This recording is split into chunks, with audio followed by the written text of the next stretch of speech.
یہ اس سیریز کا چوتھا ایپیسوڈ ہے جس میں ہم نبی کی زندگی کو انبائسڈ طریقے سے سمجھنے کی کوشش کر رہے ہیں، اور پچھلے 3 ایپیسوڈ میں ہم نے ان کی شروعاتی زندگی کے بارے میں جانا، اور اب ہم جانیں گے نبی کی فائنینشل ذمہ داری اٹھانے والی ان کی پہلی بیوی خدیجہ کے بارے میں۔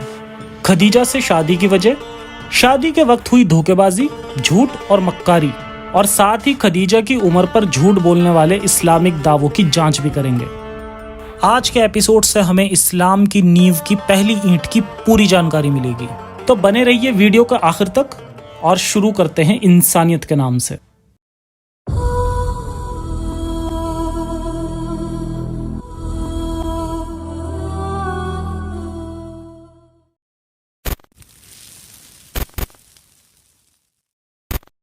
یہ ایک ایتھیسٹ چینل ہے جو اسلام کی سچائی مسلم لوگوں تک پہنچا کر انہیں ہیومینسٹ اور ریشنلسٹ بنانے کی کوشش کرتا ہے۔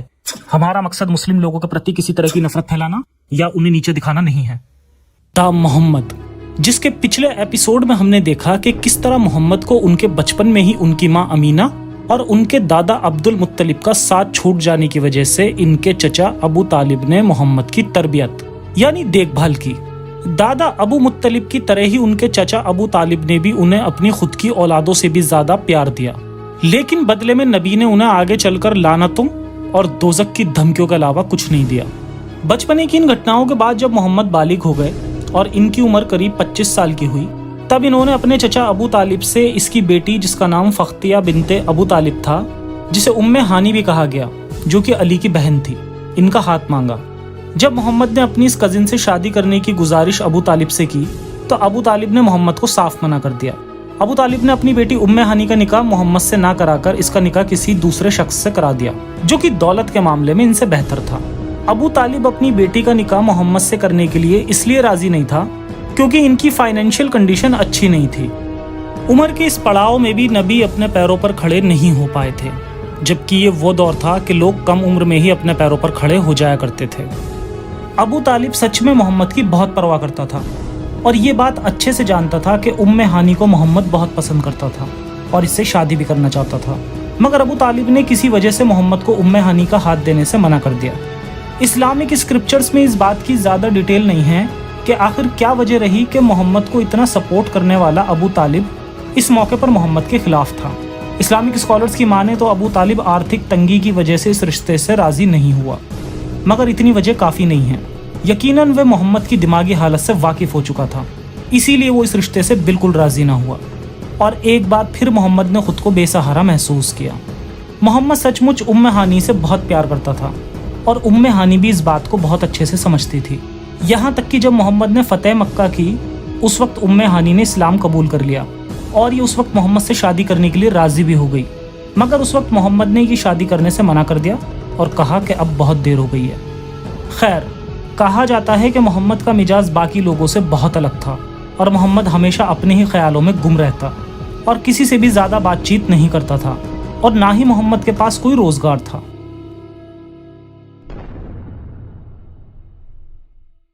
خدیجہ سے شادی۔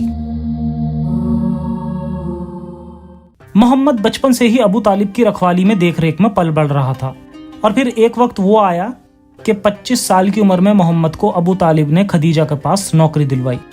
خدیجہ پیشے سے ایک مرچنٹ تھی، اور یہ اس وقت مکہ کی سب سے زیادہ امیر عورت تھی۔ خدیجہ کی اس سے پہلے 2 بار شادی ہو چکی تھی، لیکن دونوں ہی ہسبینڈ کی ڈیتھ ہو چکی تھی۔ سیرت حلبیہ میں آتا ہے، محمد کے چچا ابو طالب محمد سے کہا کرتے تھے کہ میں ایک بہت ہی غریب آدمی ہوں اور لمبے عرصے سے خشک سال چل رہا ہے، اور ہمارے پاس اس کے علاوہ کوئی اور روزی روٹی کا ذریعہ بھی نہیں ہے جس سے ہم اپنا گزارا چلا سکیں، اور نہ ہی ہماری کوئی تجارت ہے۔ مگر اس وقت مکہ سے حضرت خدیجہ کا ایک بہت بڑا تجارتی قافلہ ملک شام جانے والا ہے۔ خدیجہ ایک بہت ہی دولت مند خاتون ہے۔ اس کے بعد ابو طالب نے محمد سے تجارت کی طرف اشارہ کیا، اور محمد کو خدیجہ کا تجارتی کام کرنے کو منوانے لگے۔ ابو طالب اپنے بھتیجے کے بارے میں جا کر خدیجہ کو بتاتے، اور انہیں کسی اور کے بجائے محمد کو تجارت کا کام سونپنے کے لیے خدیجہ سے فریاد کرتے، جس کے بعد خدیجہ نے محمد کو اس کام کے لیے رکھ لیا۔ محمد نے خدیجہ کے لیے کچھ وقت کام کیا اور تجارت کے ساتھ یمن، بصرہ اور سیریا کا سفر بھی کیا۔ ایک بار محمد جب خدیجہ کے ایک غلام کے ساتھ سیریا تجارت کے سلسلے میں گئے، تب پھر سے محمد کے ساتھ کچھ عجیب گھٹنائیں پیش آئیں۔ جیسے فرشتے جبرائیل نے سیریا کے سفر میں پھر سے محمد کے سامنے دستک دی اور بار بار ایک بادل آ کر محمد کو تیز دھوپ سے بچاتا، جو چیز ہوتے ہوئے خود خدیجہ کے غلام نے بھی دیکھی۔ مگر تعجب کی بات یہ ہے کہ جب اللہ میاں کو اپنا یہ معجزہ دکھانے کی سب سے زیادہ ضرورت تھی، یعنی کفار مکہ کے سامنے، تب اس وقت اللہ میاں نے بھی محمد کا ساتھ نہیں دیا اور مجبوراً محمد کو اس وقت یہ بہانہ بنانا پڑا کہ صرف قرآن ہی میرا معجزہ ہے۔ ایک وقت وہ بھی آیا تھا کہ لوگ اسلام قبول کرنے کے لیے راضی تھے اور محمد سے چیخ چیخ کر کہہ رہے تھے کہ اگر تم عیسیٰ کی طرح کسی مردے کو زندہ کر دو گے یا موسیٰ کی طرح سمندر کے 2 حصے کر دو گے تو اسے دیکھنے کے بعد ہم ایمان لے آئیں گے۔ لیکن اس وقت محمد صاحب کا کوئی معجزہ کام نہیں آیا۔ اللہ میاں کے اس طرح کے کارنامے ہمیشہ بند کمرے میں یا محمد کے اکیلے پن میں یا صرف اور صرف محمد کے جاننے والے چند ہوشیار لوگوں کے سامنے ہی ہوتے تھے۔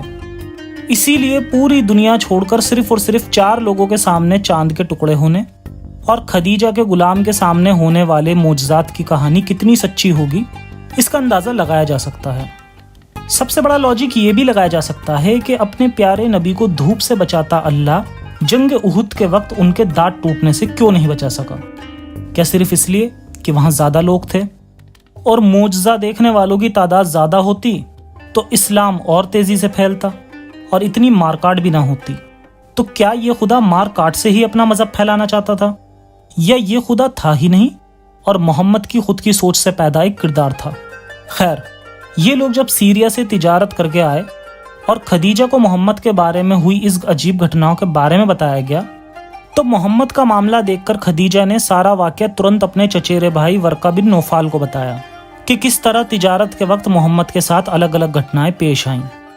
ورقہ بن نوفال اس وقت عیسائی مذہب قبول کر چکا تھا اور اس سے پہلے یہ یہودی رہ چکا تھا۔ جب ورقہ بن نوفال نے محمد کی عجیب گھٹناؤں اور فرشتوں کی کہانی سنی تو ترنت کہا کہ محمد اس امت کا ہونے والا نیا نبی ہے۔ اب کیونکہ ورقہ بن نوفال بت پرست ہونے کی بجائے ابراہیمک مذہب کو قبول کر چکا تھا، جس میں نبیوں کے قصے بھرے پڑے ہیں کہ ہر نبی کے پاس ایک خاص فرشتہ جبرائیل ہر وقت ساتھ رہتا ہے اور اللہ کا پیغام اس کے ذریعے سناتا ہے۔ تو جیسے ہی اس نے سنا کہ محمد نے عجیب چیزوں کو دیکھا اور سنا ہے تو اس نے ترنت کہا کہ یہ کوئی اور نہیں بلکہ فرشتہ جبرائیل ہے۔ مگر دیکھا جائے تو یہ ثبوت محمد کی نبوت کو ثابت کرنے کے بجائے الٹا ان کے نبی ہونے پر سوال کھڑا کرتا ہے۔ جیسے ابراہمک مذہب میں جب خدا کسی کو نبی یا رسول چنتا تو وہ شخص ترنت جا کر اپنے وقت کی بستی والوں کو اس کی خبر دیتا اور اپنے آپ کو ثابت کرنے کے لیے انہیں الگ الگ کرامات بھی کر کے دکھاتا، جو کہ میری نظر میں قصے کہانیوں سے زیادہ بڑھ کر کچھ نہیں ہے۔ مگر مان بھی لیا جائے تو محمد کے ساتھ ساری کہانی الٹ ہو رہی تھی۔ کتنے تعجب کی بات ہے کہ خود نبی ہونے کا دعویٰ سب سے پہلے محمد نے نہیں کیا۔ محمد کو پتہ بھی نہیں تھا کہ ان کے ساتھ کیا ہو رہا ہے، بلکہ جو کوئی شخص محمد کو دیکھتا وہ یہی کہتا کہ ان پر شیطان کا سایہ ہے یا انہیں مرگی کے دورے پڑ رہے ہیں۔ اگر سچ میں محمد نبی تھے تو کیوں انہوں نے یہ خبر لوگوں کو نہیں بتائی، اور کیوں محمد نے کوئی معجزہ بھرے مجمع کے سامنے نہیں کیا؟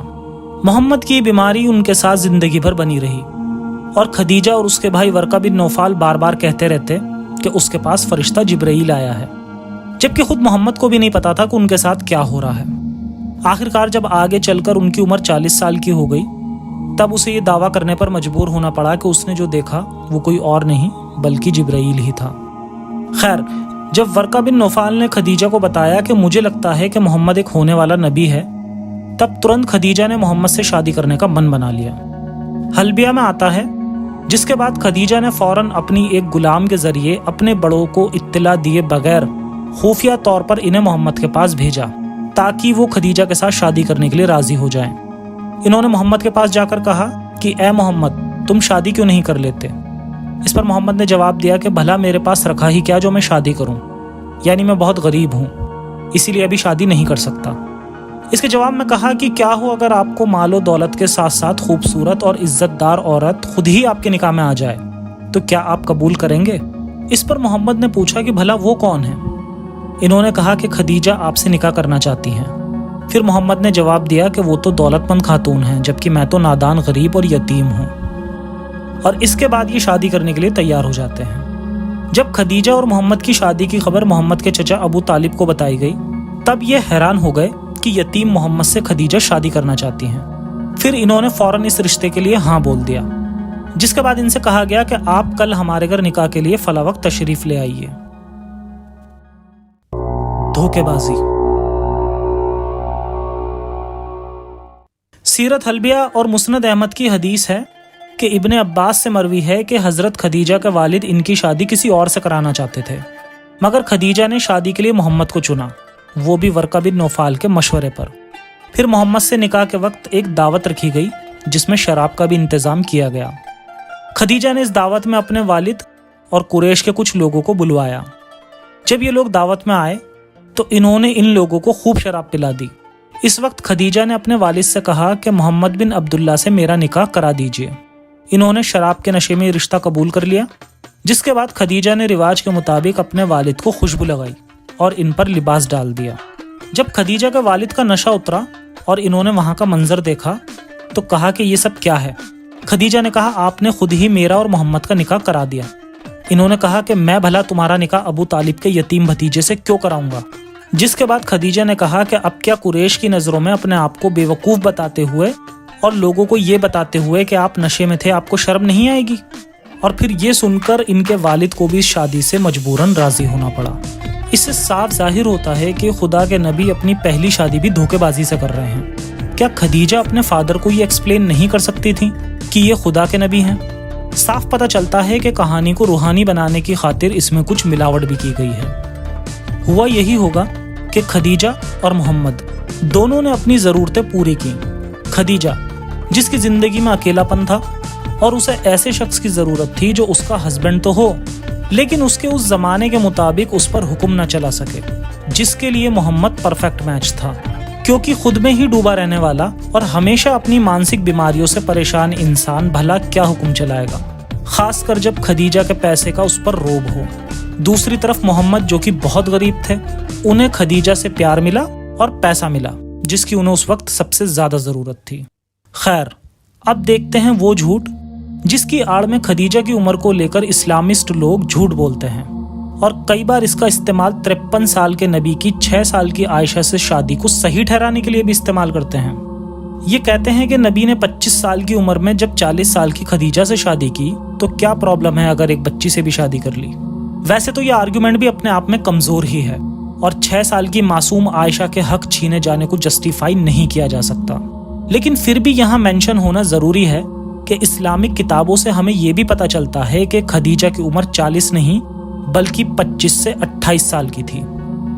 اب کیونکہ اس کی الگ الگ حدیث ہیں مگر 40 سال والی روایتوں کو زیادہ ہی پاپولر کر دیا گیا ہے، مگر اس سے بھی اوتھینٹک اسکالر ابن کثیر نے کہا کہ ابن عباس نے کہا کہ جس وقت رسول اللہ کی شادی حضرت خدیجہ سے ہوئی اس وقت خدیجہ کی عمر 28 سال کی تھی، اور یہ بات لاجیکل بھی لگتی ہے کیونکہ اس شادی کے بعد رسول سے خدیجہ کے قریب 6 بچے ہوئے اور ایک 40 سال کی لیڈی کے لیے تقریباً 6 بچوں کو جنم دینا آسان نہیں ہے۔ خدیجہ اسلام کی شروعات کی ایک بہت اہم کڑی ہے۔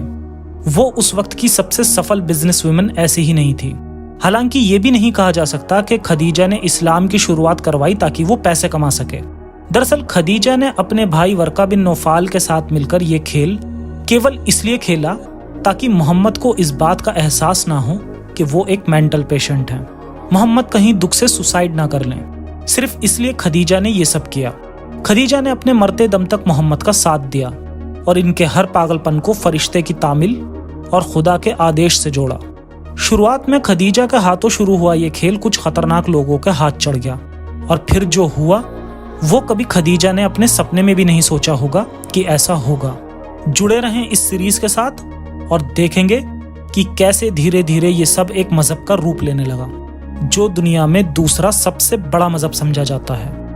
ملیں گے جلدی ہی اس سے آگے کا اتہاس لے کر، تب تک کے لیے سرکشت رہیں اور اپنا اور اپنوں کا خیال رکھیں، کٹرتا سے بچیں۔ جے ہند، جے سائنس، انسانیت حافظ۔